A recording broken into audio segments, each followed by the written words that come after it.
Hey guys, this is my first time doing a voiceover, and so hopefully it goes well. Just to let you know, I am in fact using a phone microphone, and so if the audio sounds a little bit off, I'm really sorry. I may get a professional mic later on, but for right now this is what I'm working with. I want to quickly thank everybody for 100 subscribers. I super appreciate it. Before we start, this is a speed paint, and so there might be flashing colors or images, so if you are sensitive to that, I recommend you click off the video. Alrighty, I think I've probably rambled on enough for the intro. Let's get into this.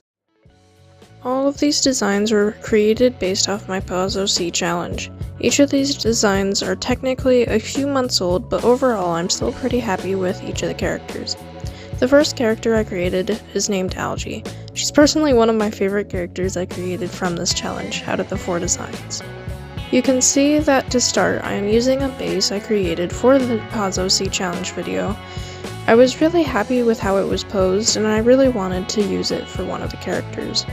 With most of these designs, I struggled initially to figure out the colors, but I'm really happy that I used these color palettes to push me out of the comfort zone I normally have. With Algae's design, I was a bit confused at first on how I could even use green or orange as an aquatic dragon, but I figured it out and I'm really happy with it overall. I always have a tendency to make aquatic characters have blue, purple, or gray coloration.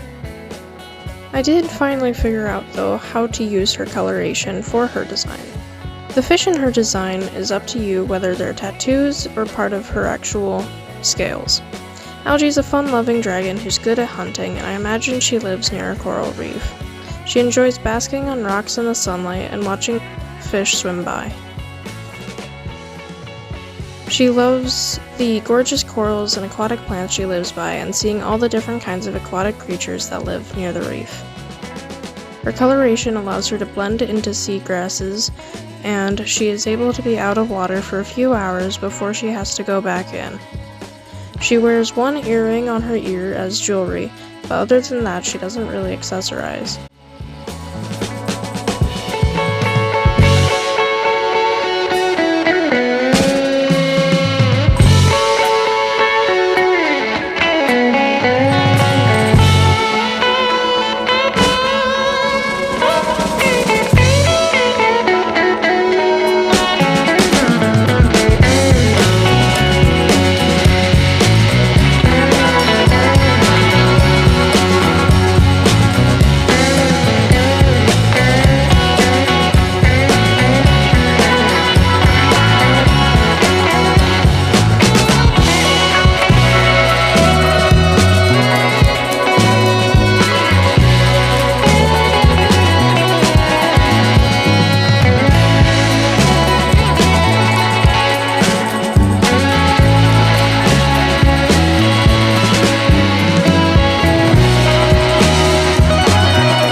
This second character is named Dusk. He ended up being my least favorite of the 4, but I still think he ended up decent.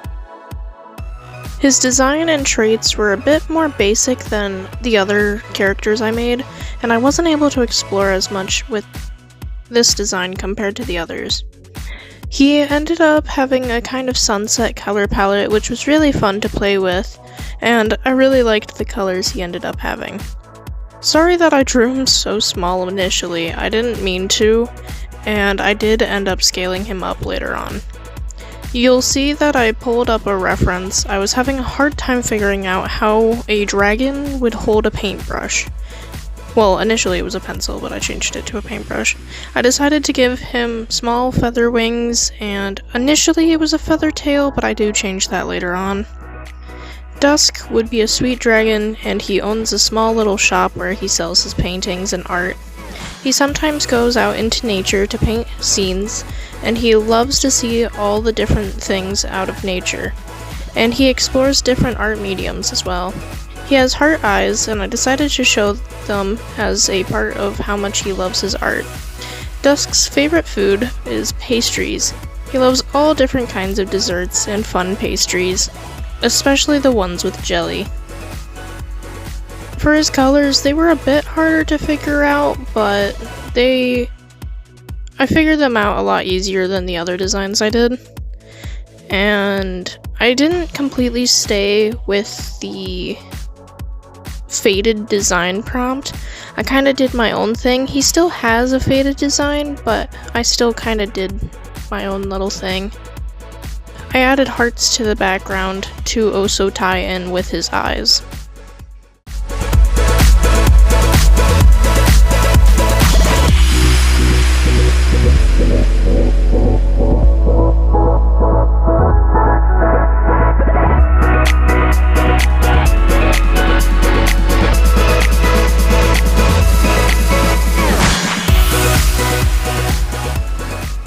This character is Nimbus. He is one of my favorite designs I actually came up with out of this design challenge, and I'm so happy with how it turned out, honestly. It's different than most designs and characters I normally make, so it was really fun to play around with. With his color scheme and his no wings, it was a little harder to make Nimbus, and I didn't exactly know originally what I was going with. I knew with the features what I kind of wanted, but with colors, I didn't exactly know. I just wanted it to be kind of crazy. I don't know if I can really classify him as a dragon, since he doesn't have wings and he's kind of more monstrous in design. But either way, I'm really happy with how it turned out. I did kind of deviate from the original challenge's colors, as not only did I include the colors, but I also included a lot of gray, and I included white into his design, which wasn't originally in the color scheme. Overall, he turned out really cool, and personality-wise, I think he would be a really skillful hunter. He would live in swamps, kind of sketchy areas coming out of the fog. You kind of see this with one of the drawings I posted pretty recently. With Nimbus's colors, I was having a bit of trouble, but it was really fun to play around with. Since they're so vibrant, I kind of doled them out with gray so that they kind of stand out more, but aren't making your eyes bleed. The white patterning was really fun to add, and I think it just added just that extra detail.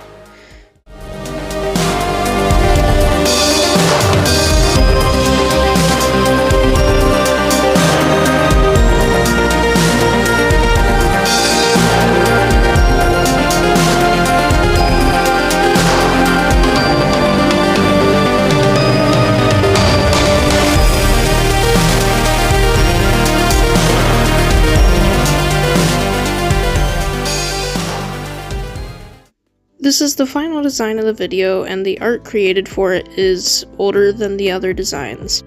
He was created about 1 to 2 months after the other designs, so I'm sorry if there's any art style change. I'm pretty happy with how it turned out, but he's not one of my favorites out of the video. He does have more lore than some of the other characters I've decided. Also, there is a minor gore warning, so just a heads up, if you want to click off, then do so. But basically, he was kind of confident and overconfident in his abilities to not be scared of anything, and so his quote-unquote friends decided to dare Monstera to go into the Forbidden Woods.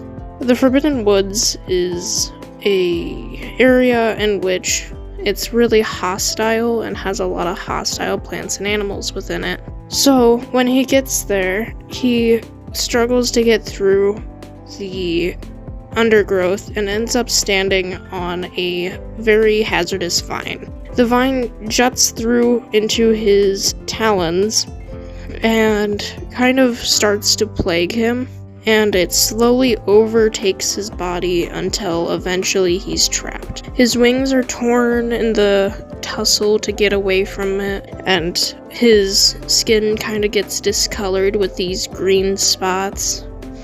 Overall, just kind of a sad story. But With his design, his colors were really complicated. I had no idea how I was going to use this kind of apple-looking color palette, but I'm really happy with how I figured it out.